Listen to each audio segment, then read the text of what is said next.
ভারপ্রাপ্ত চেয়ারম্যান তারেক রহমান কর্তৃক রাষ্ট্র কাঠামো মেরামতের যে ৩১ দফা, সেই ৩১ দফা শীর্ষক আলোচনা সভায়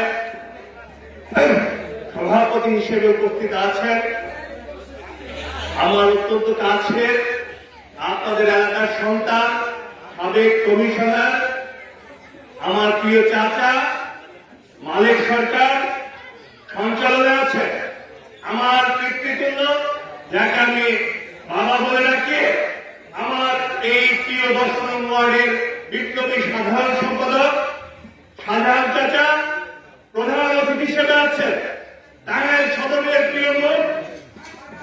টাঙ্গাইল সদরের আস্থার প্রতীক, টাঙ্গাইল সদরের আগামী দিনের ভবিষ্যৎ, আমাদের প্রিয় নেতা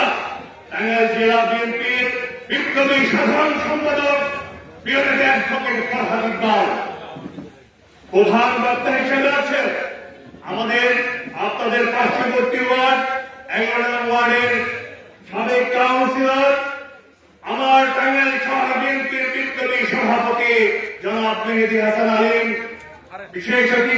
অতিথি হিসেবে উপস্থিত আছেন টাঙ্গাইল জেলা বিএনপির সাবেক সহ সভাপতি প্রিয় নেতা আতাউর রহমান জিন্না,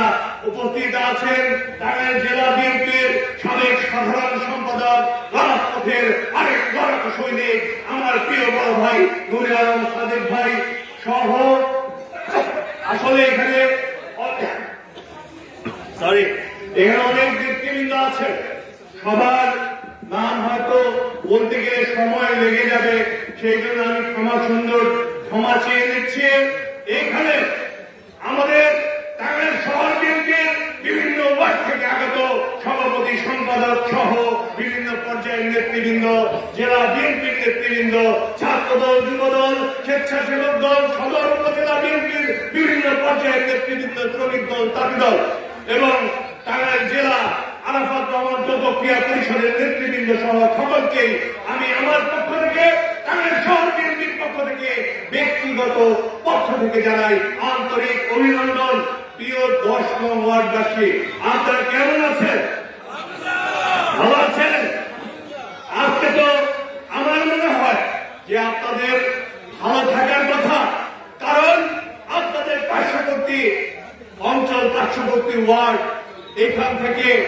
আগামীতে আমাদের টাঙ্গাইল এই সদর আসনের একজন প্রার্থী হয়েছেন, যিনি ইতিমধ্যে টাঙ্গাইল সদরে জনপ্রিয়তার শীর্ষে অবস্থান করছেন। আমি আগে থেকেই জানি, সবসময় জানি, এই ১০ নং ওয়ার্ড কাজীপুর এটা বিএনপির দুর্গ, তাই না ভাই? আমার এই কাজীপুর ওয়ার্ড কিন্তু বিএনপির দুর্গ হিসেবে পরিচিত ছিল, কিন্তু এই ১৫ বছরে, এই ১৬ বছরে কিছু দুষ্কৃতিকারী